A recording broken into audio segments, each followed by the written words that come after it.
of a devastating decision this would be to federal workers, how devastating of a decision this would be to the country to write a blank check for a slush fund for Senate Democrats to completely roll over and give up on protecting the Constitution. People think this is a left issue or a right issue. It's not. It's genuinely not. This is about our values and what we stand for, and it's about the right thing and the wrong thing.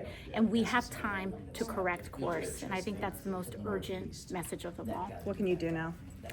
We need to make sure that we're organizing people and that everyday people are raising their voices, and that Senate Democrats hear loud and clear what the will is here. And again, this is not partisan. This is about right and wrong. Is it time for new leadership in the Senate, you think? I think, again, we have time to correct course on this decision. Senate Democrats can vote no, we can correct course, and that is the most important thing in front of us right now, making sure that we do not support cloture and that we do not support this bill. And above all, that is what comes front and center.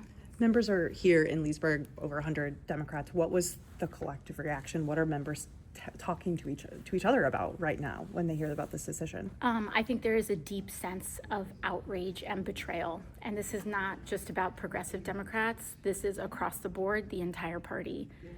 There are members of Congress who have won Trump-held districts in some of the most difficult territory in the United States, who walked the plank and took innumerable risks in order to defend the American people, in order to defend Social Security, Medicaid, and Medicare, just to see Senate Democrats even consider acquiescing to Elon Musk. I think it is a huge slap in the face, and I think that there's a wide sense of betrayal if things proceed as currently planned. How will House Democrats and Senate Democrats work together now if there is such a sense of betrayal?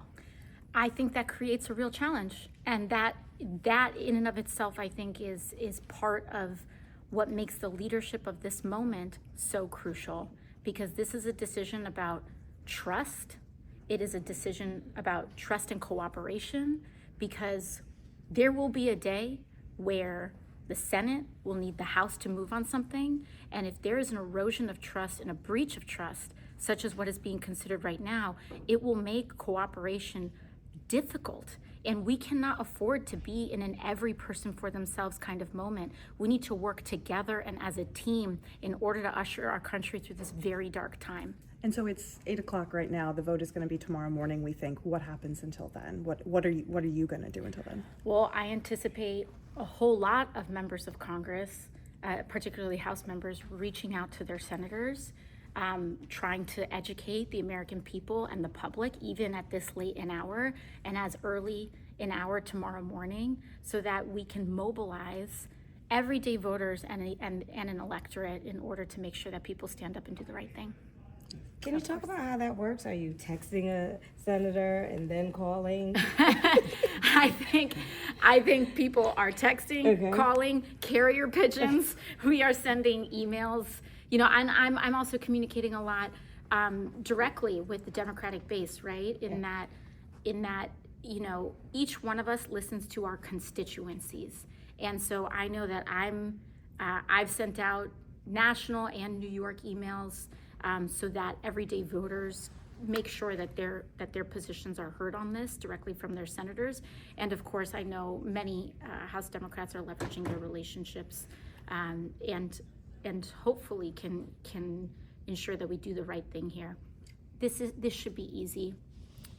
A shutdown is not inevitable. We can pass a 30-day clean extension to allow Republicans to negotiate with Democrats in order for us to have a functioning government. This idea that there's nothing that we can do because what? Because people don't want to stay on a Saturday?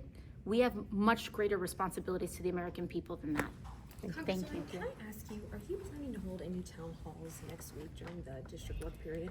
And what do you make of the strategy of Democrats going to GOP-held districts? I will be visiting GOP-held districts and in the coming days and weeks, and so we should be expecting seeing several of those next week for sure.